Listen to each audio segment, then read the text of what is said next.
¿Tú sabes lo que es ver a tu mujer besarse con otro tío a escasos metros de tu hija, y que encima ella te mire como si tú fueras el intruso? Pues eso me pasó a mí hace menos de un mes, en un sitio tan normal como el cumpleaños de la vecina del tercero. El tipo era del grupo de padres del colegio, uno de esos tíos que siempre están en todas, con sus zapatillas blancas impolutas y su barba arregladita como si viviera en Instagram. Y yo, como un gilipollas, sujetando una bolsa de regalos y un pack de cervezas. A ver, te pongo en situación rápido. Sábado por la tarde, cumpleaños infantil en el parque comunitario de nuestra urbanización en las afueras de Sevilla. Hay colchonetas, globos, padres fingiendo que se llevan bien y niños gritando como si fueran ultras del Betis. Andrea, mi mujer, mi exmujer, ya veremos, fue con Claudia antes que yo porque yo tenía que pasar por el Carrefour a por unas cosas. Cuando llego, me cruzo con el imbécil el padre moderno, que me saluda como si fuéramos colegas. Me sonríe y me dice, tu chica está por ahí con los peques. Tu chica. Como si yo no supiera ni con quién he venido. Voy hacia la zona de las mesas, y desde lejos los veo. Ella está de espaldas, pero él no. Él está enfrente, hablando bajito, y de repente le aparta un mechón de pelo de la cara. No es un gesto casual. No es un gesto de amigos. Es íntimo, lento, de esos que solo se hacen si ya hay algo. Y ella, en vez de apartarse, se ríe. Una risa suave, jodidamente familiar. Esa risa que antes era mía. Y luego pasa lo que te he dicho, él se acerca, la besa. No un beso de película, no un escándalo, pero sí algo más que un roce. Y cuando se separan, ella me ve. Me ve. Y no hace nada. No se disculpa, no se aparta, no cambia de cara. Solo me mira. Como si no fuera gran cosa. Como si yo no existiera. No te imaginas lo que es eso. Que te borren con la mirada. Y lo peor es que Claudia, nuestra hija, estaba a escasos metros, jugando con una piñata. Yo no dije nada. No monté una escena. Me tragué el veneno, saludé a unos padres, dejé los regalos en la mesa como si no hubiera visto nada y me senté a ver cómo mi mundo se deshacía delante de mí, entre bolsas de chuches y niños disfrazados de dinosaurios. Ese fue el principio. O más bien, ese fue el final del principio.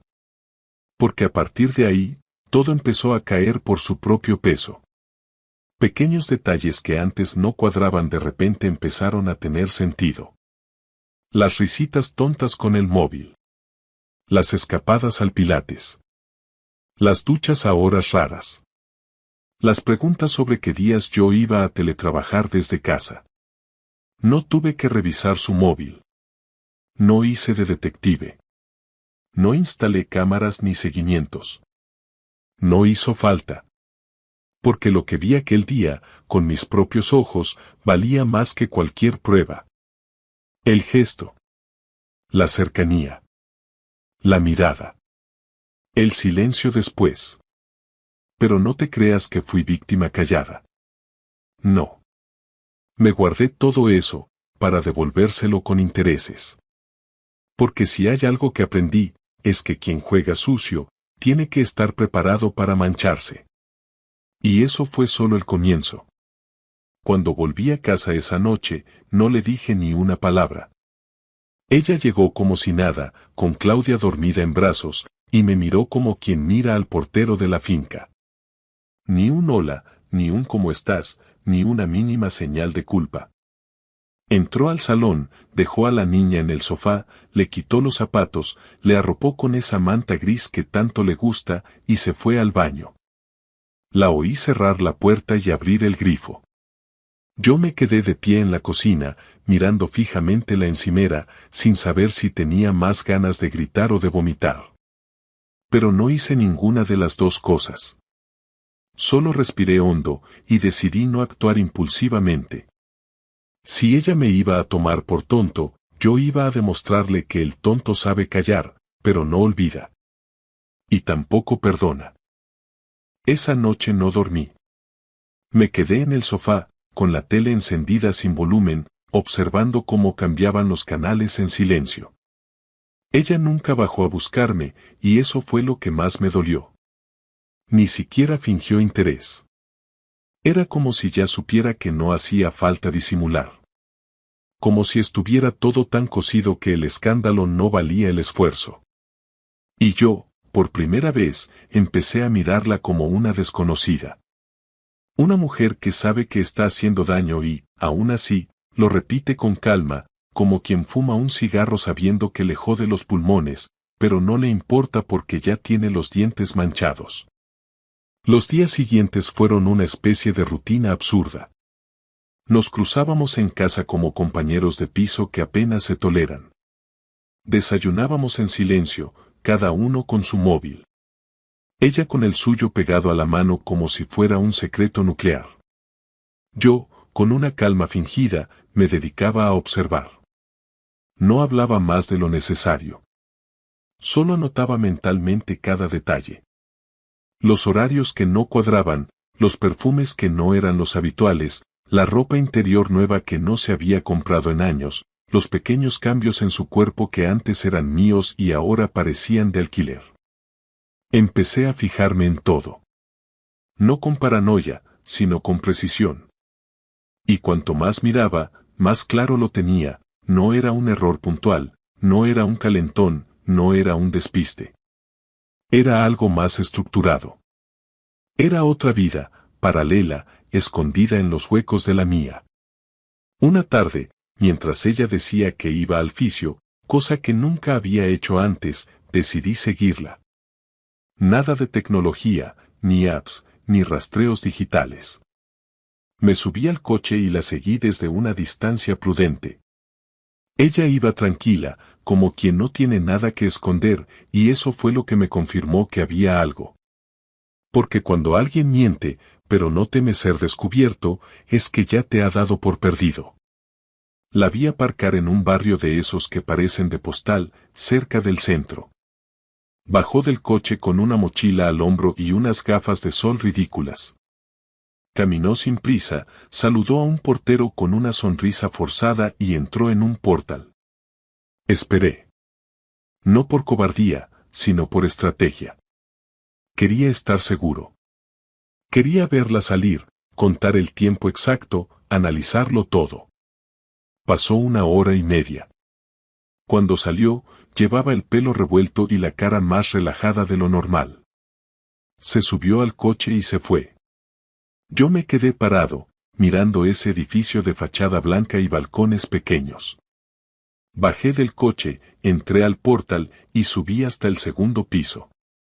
El nombre en el timbre decía Luis J. Martín. Me bastó con eso. El mismo nombre que escuché en el cumpleaños, el que me saludó como si yo no supiera nada. Ese hijo de puta tenía una placa en su puerta con el nombre completo, como si fuera un médico. Me guardé el dato y bajé sin tocar. No era el momento de entrar con un escándalo. Eso vendría después, cuando yo decidiera. No cuando ellos quisieran. Volví a casa y no dije nada. Ella tampoco. Fue una cena más, con Claudia preguntando por tonterías del colegio y nosotros fingiendo que todo iba bien. Pero por dentro, yo ya estaba en otra fase. Había pasado del dolor al cálculo. Del llanto al plan. Al día siguiente, me fui al trabajo más temprano de lo normal, solo para poder pasar por la oficina de un abogado que me habían recomendado hacía años, uno de esos tipos que no hacen preguntas estúpidas. Le conté lo que sabía, sin adornos ni dramas.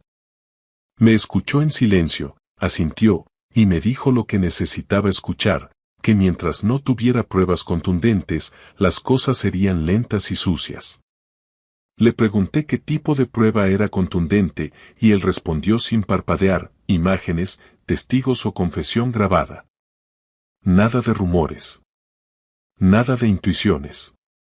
Me dejó claro que, para que todo fuera rápido y limpio, tenía que tener pruebas que no se pudieran negar. Y yo, desde ese momento, supe que las iba a conseguir. A los 2 días, instalé una cámara en el coche. Otra en la entrada de casa, apuntando discretamente a la calle. Y una tercera en el salón, disimulada en una planta. No lo hice por celos. Lo hice porque necesitaba ganar. No podía permitir que me tratara como a un pelele. Si quería su nueva vida, que la tuviera, pero sin llevarse la mía por delante. Mientras tanto, seguí siendo el marido ejemplar. El que hace la compra, lleva a la niña al cole, pone la lavadora y no se queja. Ella parecía más tranquila. O más confiada. Ya no se molestaba en fingir excusas muy elaboradas. Me decía que iba a tomar algo con los del curro y salía arreglada como para una boda. Y yo asentía. Le decía, vale, pásalo bien. Y la miraba irse con una sonrisa de hielo. Una semana después, la cámara del coche grabó justo lo que necesitaba. Ella saliendo del portal del tal Luis, dándole un beso en el cuello antes de subirse al coche, y él acariciándole la cintura como si fuera suya. Vi el video en silencio, 3 veces seguidas, sin pestañear. No lloré. Ni grité. Solo sentí una cosa, confirmación. Lo que ya sabía, ahora lo podía demostrar. Y eso, créeme, da una fuerza que no se puede explicar. No es venganza. Es justicia doméstica. Es recuperar el control. Y eso era solo el principio de lo que estaba por venir. No hay una forma bonita de describir el momento en el que uno decide enfrentarse a la persona que le ha destrozado la vida. Se hace porque ya no queda otra, porque seguir callando sería una forma de humillarse aún más. Yo no tenía pensado hacerlo tan pronto, pero una tarde de domingo, mientras ella estaba preparando la cena y Claudia dibujaba en la mesa del comedor, se me escapó una frase que lo cambió todo. No fue premeditado, no fue teatral, fue algo tan simple como, ¿te ha ido bien con Luis esta semana? Ella levantó la cabeza despacio, con ese gesto de quien no entiende si acaba de oír lo que cree haber oído. Se le cayó la cuchara al suelo, hizo un ruido seco contra las baldosas, y el silencio que siguió fue tan pesado que incluso mi hija dejó de colorear. Me miró con los ojos muy abiertos, intentando procesar si había escuchado bien. Andrea tragó saliva, se levantó, fue hasta el fregadero y apoyó las manos en el borde. No me miraba, solo respiraba fuerte. Yo me acerqué, con una calma que me sorprendió a mí mismo, y repetí, te lo pregunto en serio, ¿te ha ido bien con él? Tardó casi 1 minuto en decir algo, y cuando lo hizo, su voz era casi un susurro, como si intentara no despertar a nadie, aunque estábamos los 3 despiertos.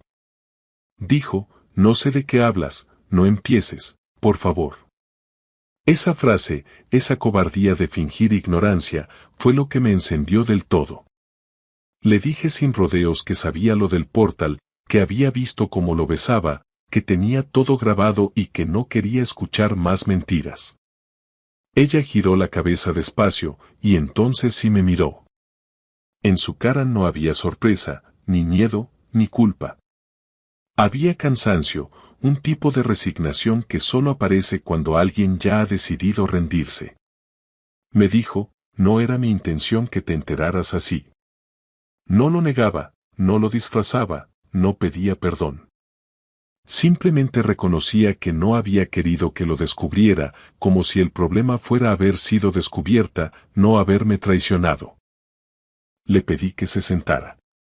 Claudia nos miraba desde el otro lado de la mesa, y le dije que fuera a su cuarto, que tenía que hablar con su madre. Ella no se movió, estaba asustada, así que fui yo quien la acompañó hasta la habitación. Cuando volví, Andrea estaba de pie junto a la ventana, encendiendo un cigarrillo, algo que no hacía desde hacía años. Me miró sin hablar, soltó el humo despacio y dijo, no me mires así, no me vas a hacer sentir peor de lo que ya me siento. Me reí sin ganas y le contesté que eso era imposible, que para sentir culpa había que tener algo de vergüenza, y ella hacía tiempo que la había perdido. Dejó el cigarro en el cenicero y me preguntó si de verdad había puesto cámaras en casa. Le dije que sí, que una en el coche, otra en el salón y otra en la entrada, y que si quería se las enseñaba. Me pidió que no lo hiciera, pero ya era tarde. Fui a por el portátil y se lo puse delante.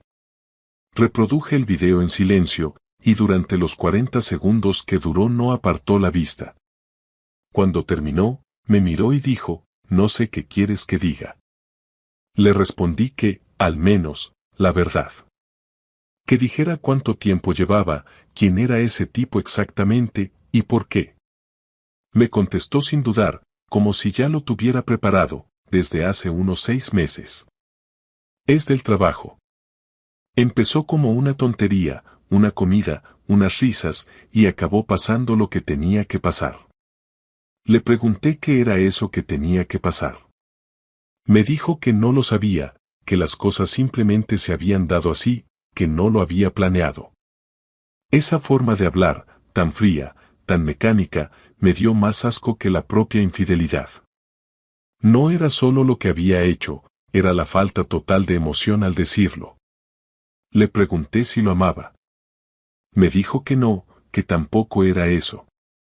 Que simplemente se sentía viva con él, que con él podía reírse, que no se sentía juzgada ni observada.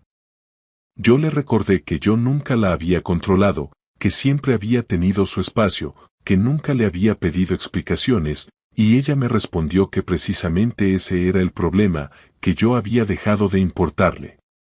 Eras tan correcto, tan predecible, que ya no sabía si estabas conmigo o con tu rutina, me soltó con una calma que me hizo hervir la sangre. Me reí, pero fue un gesto seco, sin rastro de humor, y le dije que era curioso que me acusara de no sentir cuando la que se estaba follando a un compañero de trabajo era ella. No respondió. Solo bajó la mirada y se quedó callada. Pasaron unos minutos así, en silencio.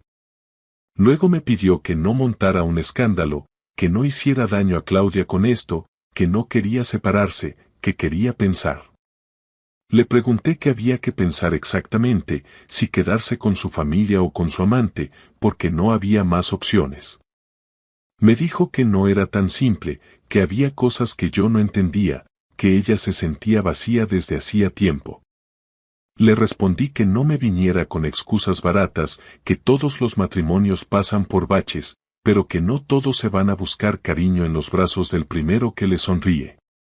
Entonces perdió el control, subió la voz, me gritó que yo no era perfecto, que ella también se había sentido sola, que hacía meses que no la tocaba. Le dije que era difícil tocar a alguien que huele a otro. Se calló. Fue la única vez que pareció temblar. Después de eso, vino una calma rara, una especie de tregua muda. Ella se sentó, yo me quedé de pie, y durante unos segundos solo se oía el ruido del reloj. Me dijo que si lo que quería era divorciarme, que lo hiciera, que no iba a poner resistencia, pero que no le quitara a Claudia. Le dije que eso lo decidiría un juez, no ella. Y fue ahí cuando se le quebró la voz por primera vez. Me pidió que no arruinara la vida de nuestra hija por un error suyo, que lo que había pasado no tenía que afectar a la niña. Le contesté que ella había pensado en Claudia cuando se metía en esa cama ajena y no tuvo nada que decir. Apagó el cigarro, se levantó y se fue a la habitación sin mirarme. Yo me quedé en el salón, mirando el ordenador, todavía con el video en pausa. Pensé en borrarlo, pero lo guardé. No por venganza, sino porque era mi escudo. La prueba de que no estaba loco, de que lo que había visto era real, de que no me lo había inventado. Esa noche dormimos en la misma casa pero en mundos distintos. Ella en la cama matrimonial, yo en el sofá, escuchando cómo se movía en la habitación, cómo abría cajones, cómo lloraba en silencio. No sentí compasión. Solo una rabia fría que me mantenía despierto. Pensé en todo lo que habíamos pasado juntos, en los viajes, en los planes, en las promesas, y me di cuenta de que nada de eso servía ya para nada. Todo estaba contaminado. Me levanté a las 5 de la mañana, salí al balcón y esperé el amanecer sin hablar. Cuando la escuché moverse otra vez, supe que también había pasado la noche sin dormir. Entró en el salón con la cara hinchada, se sentó a mi lado y me dijo que si quería que se fuera, lo haría. Le dije que sí. Que hiciera las maletas y se marchara antes de que Claudia despertara, porque no quería que la niña la viera así. Se levantó despacio, sin discutir, y fue a la habitación. Escuché el sonido del armario, las cremalleras, los pasos, y luego la puerta. Ni una lágrima. Ni una palabra de despedida. Solo el ruido de la puerta cerrándose. Cuando bajé a la cocina, el olor a café recién hecho me revolvió el estómago. Había dejado la cafetera encendida, como si fuera un gesto automático, una costumbre más. La apagué y me quedé quieto. Sentí una mezcla de alivio y vacío. La casa estaba en silencio, pero no era un silencio de paz, era el de después de un terremoto. Uno en el que todavía no sabes si hay más réplicas o ya se acabó todo. Me senté, puse las manos sobre la mesa y esperé a que Claudia bajara. No sabía qué iba a decirle, ni cómo iba a explicarle que su madre ya no iba a dormir allí.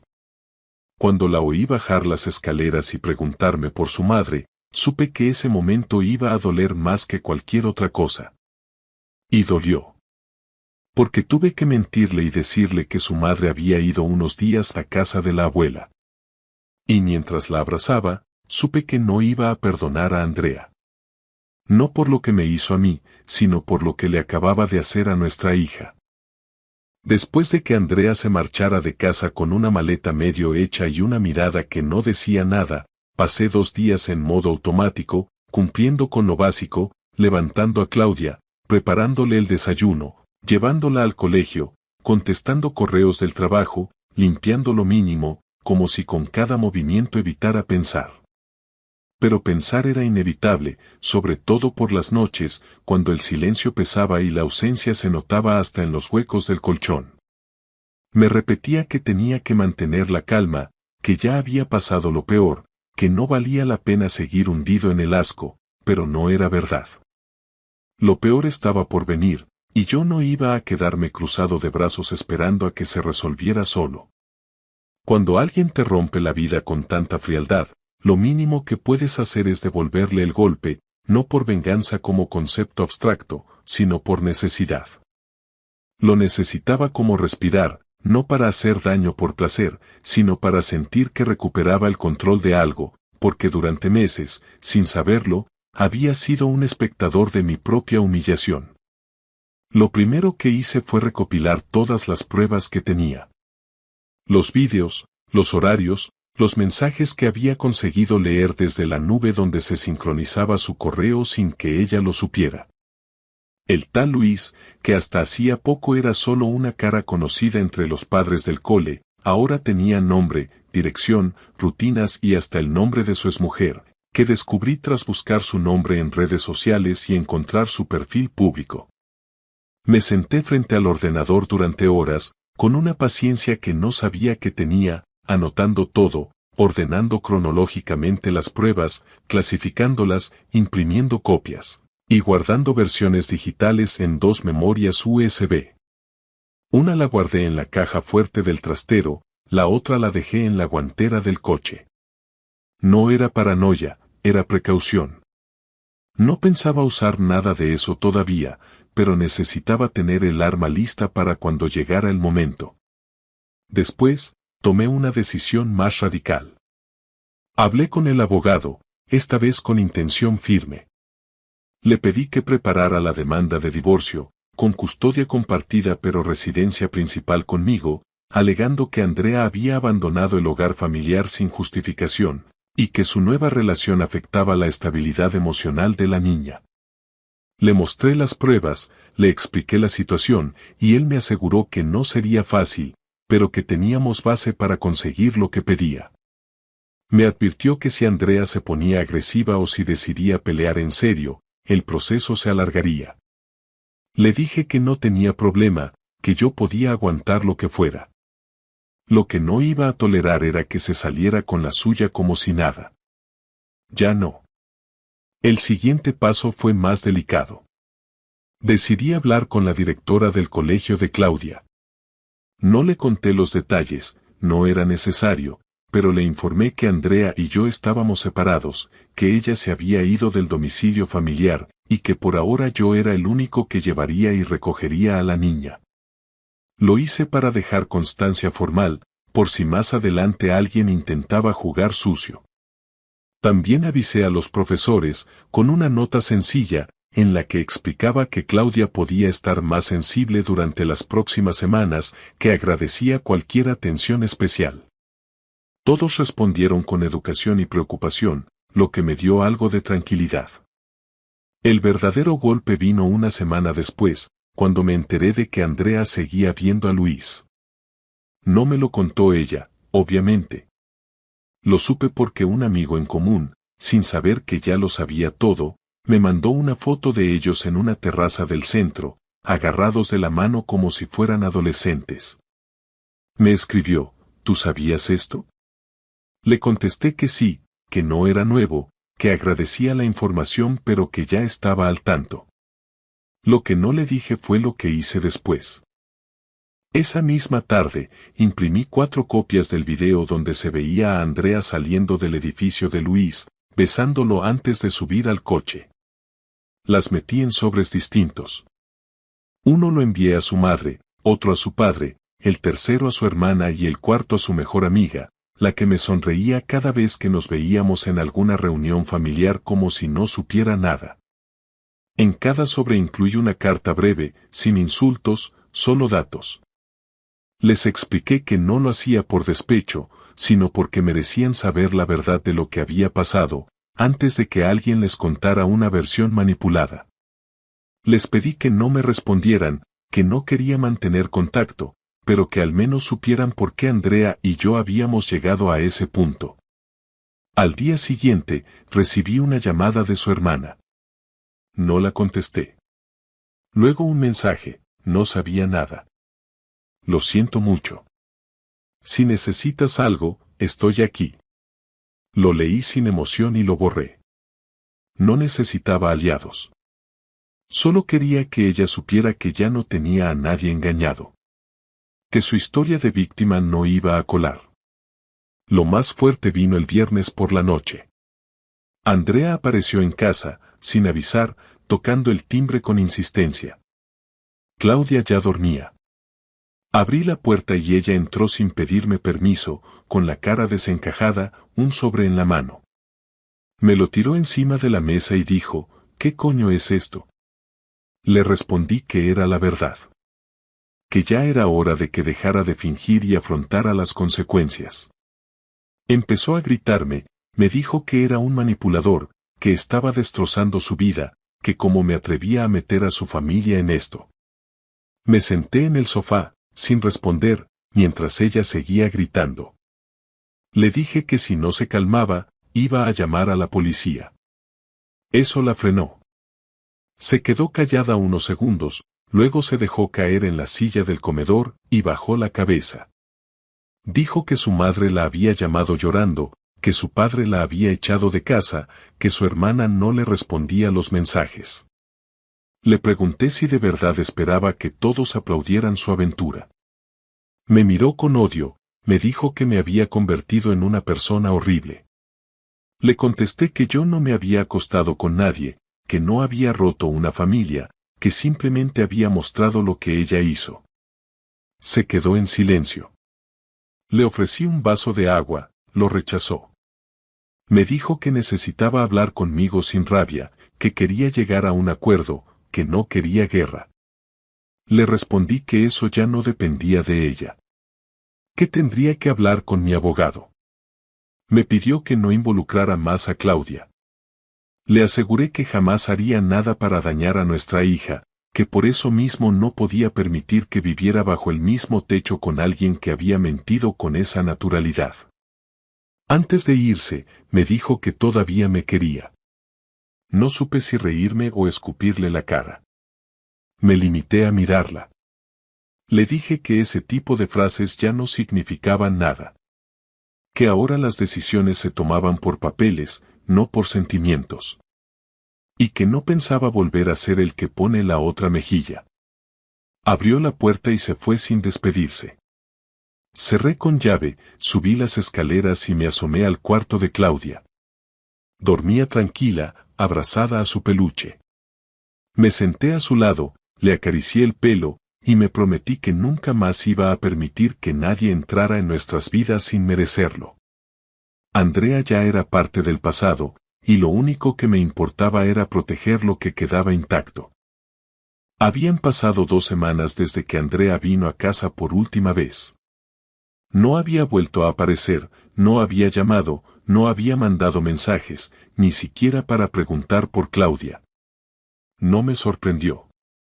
Ella sabía que cualquier contacto conmigo se traduciría en una conversación que no estaba preparada para tener. Pero yo sí lo estaba.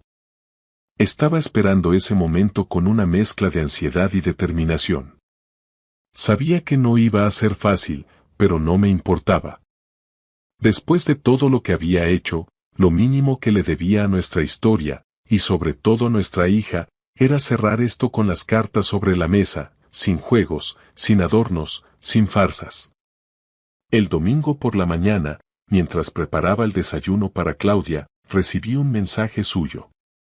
Era corto, directo. ¿Podemos hablar esta tarde? Sin gritos. Solo tú y yo. Le contesté que sí, que viniera a las 5, que Claudia estaría con una amiga y tendríamos la casa vacía. Pasé el resto del día sin darle vueltas. Ya no era un tema emocional, era un cierre práctico. Necesitaba tener esa conversación no para reconciliarnos, porque eso estaba descartado desde el día en que la vi besarse con otro, sino para dejar las cosas claras, sin espacio para las versiones falsas, sin dudas, sin pendientes. A las 5 en punto sonó el timbre. Abrí la puerta y ahí estaba. Pelo recogido, ropa sencilla, sin maquillaje. No traía nada en las manos, ni bolso, ni móvil, ni llaves. Como si venir aquí fuera un acto puramente simbólico, una visita para poner fin a una etapa. Le ofrecí sentarse en el salón, lo hizo sin hablar. Yo me senté enfrente, en el mismo lugar donde semanas antes había visto el video de su traición. Pasaron unos segundos en silencio, hasta que ella fue la primera en hablar. Dijo que había estado pensando mucho, que los días sin ver a Claudia la estaban matando, que no se esperaba que todo se derrumbara tan rápido. Yo no la interrumpí. Solo la miré. Continuó diciendo que no vino a pedirme perdón, porque sabía que eso no arreglaba nada, pero que quería explicarme cómo había llegado a ese punto. Le pregunté si pensaba que eso me importaba a estas alturas. Me respondió que no sabía, pero que necesitaba decirlo. Le di la libertad. Le dije, habla. Ya nada puede ser peor de lo que fue. Me explicó que llevaba años sintiéndose desconectada, no por culpa mía, según sus palabras, sino por su propia cabeza, por sus vacíos, por sus frustraciones. Que en algún momento había dejado de sentirse deseada, no porque yo no la mirara, sino porque ya no encontraba en nuestra rutina lo que ella creía necesitar. Dijo que no buscó a Luis, que no lo eligió, que simplemente apareció y se dio cuenta de que con él recuperaba una parte de sí misma. Yo le pregunté si creía que eso justificaba lo que hizo. Me dijo que no, que nada lo justificaba, pero que ahora entendía que no fue solo sexo ni solo evasión.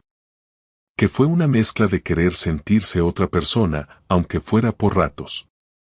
Le dije que eso era muy bonito para escribirlo en un diario, pero que la realidad era que había jodido una familia y que ahora tenía que asumirlo. Me miró sin llorar, pero con los ojos húmedos, y dijo que sí, que lo sabía, y que por eso estaba allí, para ver si al menos podíamos llevar esto de una manera civilizada. Le pregunté qué entendía ella por civilizada. Me dijo que no quería una guerra, que no quería que Claudia creciera en medio de reproches, que no pensaba pelear por la custodia porque sabía que yo podía ofrecerle más estabilidad, pero que quería estar presente, ver a su hija, llevarla al cine, recogerla del colegio, tenerla algunos fines de semana. Le respondí que eso no lo decidiría yo, que ya estaba en manos de los abogados, pero que si ella estaba dispuesta a aceptar condiciones claras y ser responsable, no iba a ponerle trabas.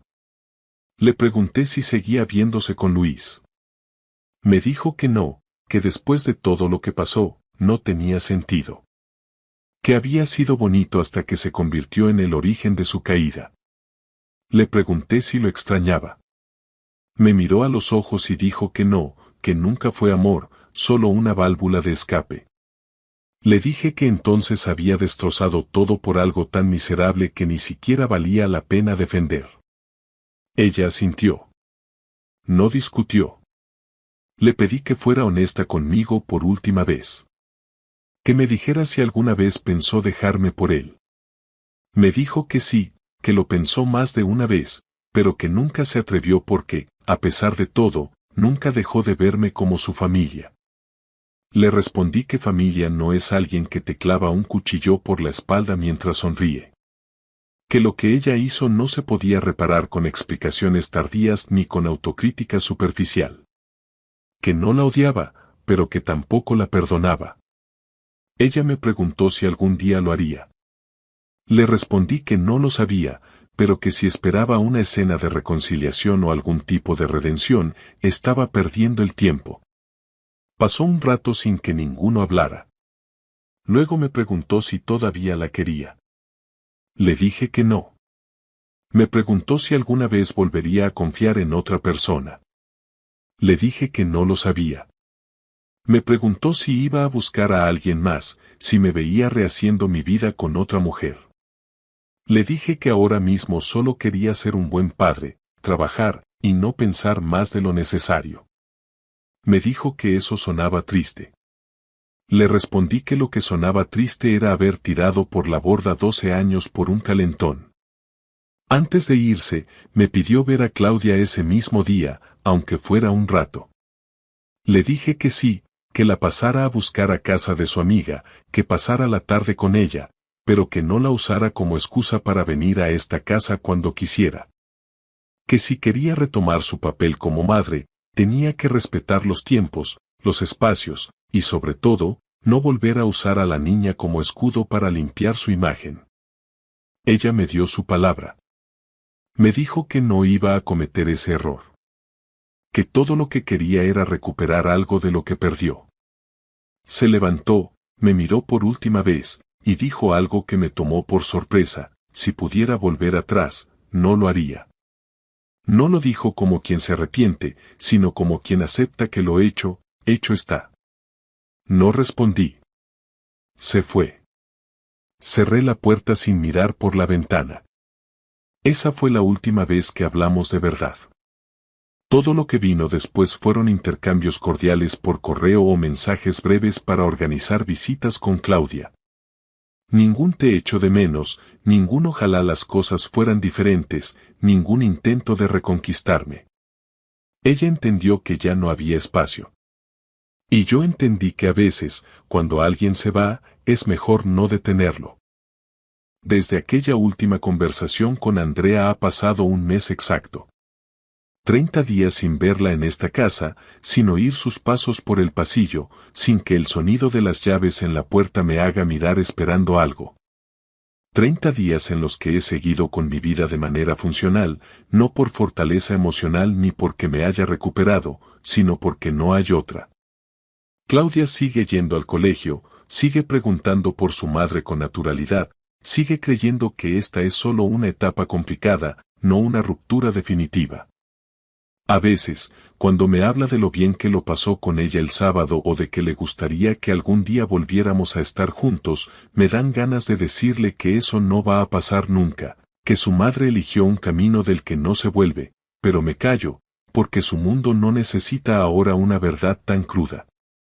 Yo me la guardo, como me he guardado todo desde que empezó esta historia, y la dejo vivir en la versión edulcorada en la que sus padres son dos personas que todavía se respetan. Lo curioso de este mes es que, a pesar de haberlo pasado prácticamente entero en estado de alerta, no ha habido una sola vez en que me haya arrepentido de cómo actué. No me pesa haberla enfrentado, no me pesa haberla desenmascarado delante de los suyos, no me pesa haberle dicho que ya no la quería. Lo único que me duele es no haberme dado cuenta antes, no haber prestado atención a esas señales que ahora me parecen tan obvias. A veces pienso que, si me hubiese atrevido a preguntar más, si hubiese tenido el valor de decirle lo que sentía cuando todo empezó a torcerse, quizás habría podido evitar el final. Pero no, no me engaño. Andrea no se fue por falta de comunicación, se fue porque quiso, porque eligió otra cosa, porque en algún momento decidió que su satisfacción personal estaba por encima de todo lo que habíamos construido. Durante estos días he hablado con pocas personas del tema. Un par de amigos, gente que sabía algo o que terminó enterándose porque, como pasa siempre en estos casos, las historias corren y se deforman. Algunos me dijeron que lo sentían, otros que hiciera borrón y cuenta nueva, y alguno incluso me recomendó que me metiera en Tinder, como si eso fuera una solución. No les culpo, cada uno habla desde su experiencia, desde su idea de lo que es superar una traición. Pero yo no estoy ahí. No tengo ninguna prisa por rehacer nada, ni quiero volver al mercado, ni busco que otra persona me saque del agujero. No necesito parches. Necesito procesar, entender, digerir. Quiero mirar atrás y no tener que revivir la rabia.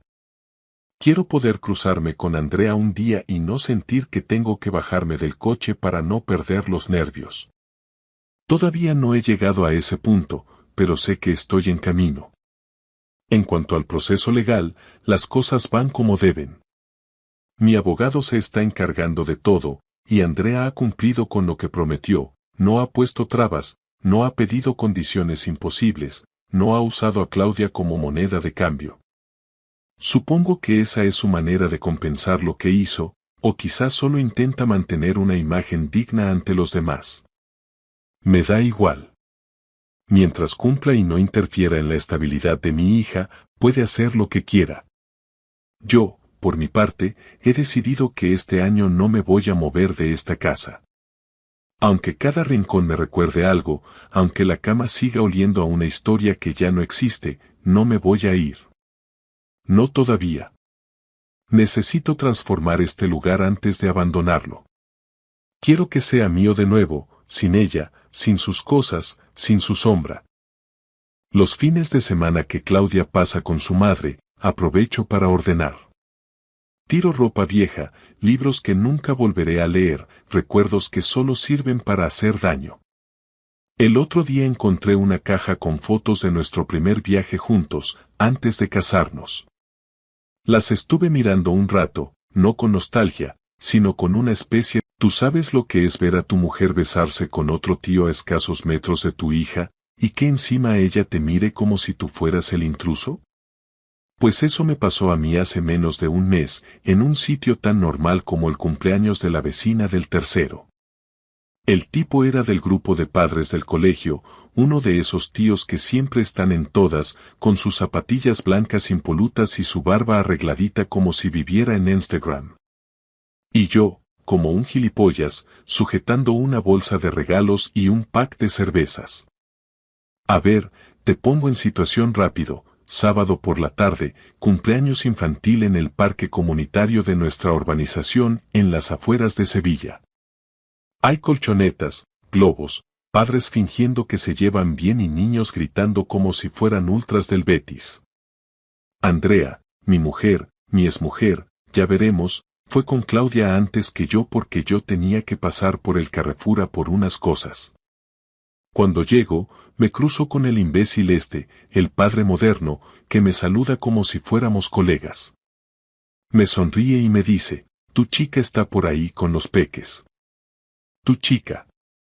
Como si yo no supiera ni con quién he venido. Voy hacia la zona de las mesas, y desde lejos los veo. Ella está de espaldas, pero él no. Él está enfrente, hablando bajito, y de repente le aparta un mechón de pelo de la cara. No es un gesto casual. No es un gesto de amigos. Es íntimo, lento, de esos que solo se hacen si ya hay algo. Y ella, en vez de apartarse, se ríe. Una risa suave, jodidamente familiar. Esa risa que antes era mía. Y luego pasa lo que te he dicho, él se acerca, la besa. No un beso de película, no un escándalo, pero sí algo más que un roce. Y cuando se separan, ella me ve. Me ve. Y no hace nada. No se disculpa, no se aparta, no cambia de cara. Solo me mira. Como si no fuera gran cosa. Como si yo no existiera. No te imaginas lo que es eso. Que te borren con la mirada. Y lo peor es que Claudia, nuestra hija, estaba a escasos metros, jugando con una piñata. Yo no dije nada. No monté una escena. Me tragué el veneno, saludé a unos padres, dejé los regalos en la mesa como si no hubiera visto nada y me senté a ver cómo mi mundo se deshacía delante de mí, entre bolsas de chuches y niños disfrazados de dinosaurios. Ese fue el principio. O más bien, ese fue el final del principio. Porque a partir de ahí, todo empezó a caer por su propio peso. Pequeños detalles que antes no cuadraban de repente empezaron a tener sentido. Las risitas tontas con el móvil. Las escapadas al pilates. Las duchas a horas raras.